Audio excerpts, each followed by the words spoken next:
Well, hello there ladies and gentlemen, I'm Philanthropone and I'm back with another video here. This time to do something a little bit different. I wanted to make a review for the multiplayer feature of Karnage Chronicles, which they just recently added. In case you don't know, Karnage Chronicles is a VR RPG that came out over a year ago on Steam and is still currently in early access. Its multiplayer option is currently in beta, so keep that in mind when I go over a few negative things about it. And what used to be a single player experience can now be enjoyed in two-player co-op, which is awesome, and I figured I'll keep it pretty simple and just go over some pros and cons.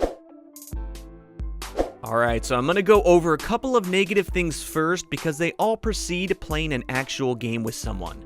First off, setting up a game is not a smooth experience and can be quite a hassle if both players have never played the game before. That was pretty much the case in our situation, as I hadn't played the game in over a year, where I forgot pretty much everything, and a good amount has changed since then. And people who are expecting a simple pick up and play type of multiplayer experience may be disappointed with how things work here. After opting into the multiplayer beta via the game's properties in Steam, starting a multiplayer game involves both players progressing to something called their room before someone can join your game. We found ourselves periodically testing to see if we could join each other's games as we progressed through a sort of single player experience that involves learning the game, choosing your class, and getting your gear. The thing is, we didn't really know what our vaguely described rooms looked like, so we really didn't know what to look for. So having some sort of distinguishable marker indicating that we could now host and join a game would have been nice. Even if that means putting a sign on the wall saying start a multiplayer game here or something. And to the devs, if any indicator such as that was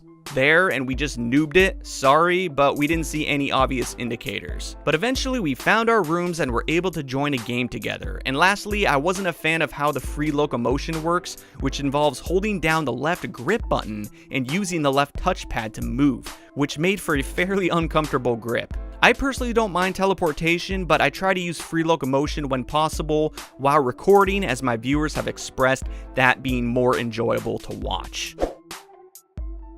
And now the good stuff. The co-op experience in Karnage Chronicles is pretty amazing and is even better now that they just recently added the ability to play with up to 4 players. Performance is super smooth, everything looks gorgeous, and the game has a very atmospheric setting with lots of color and glow effects. I experienced no frame rate issues, and your teammate doesn't have any lagging or ghosting effects as you watch them move. I chose to play as a warrior so we could have one melee attacker and one ranged attacker, that being the person I played with, who was an archer. However, due to friendly fire, we were afraid that I would accidentally get shot when I fight up close with mobs, so we both decided to go ranged despite being different classes, as the warrior has a pretty snazzy crossbow that fires 3 shots before having to manually reload it by turning a crank. And I have to say, the mechanics and physics are quite impressive in Karnage Chronicles. Not only can you do headshots, but you can also target specific limbs, such as their legs, to slow them down. And the enemies even have the ability to deflect your arrows with their weapon. So aiming can be a key factor in ranged combat, as you can't simply hurl arrows in the general direction of an enemy and expect it to die with ease. Also, the game has great voice acting with a narrator who fills you in on the story and a memorable NPC who gives you your first few quests. You found what I was looking for?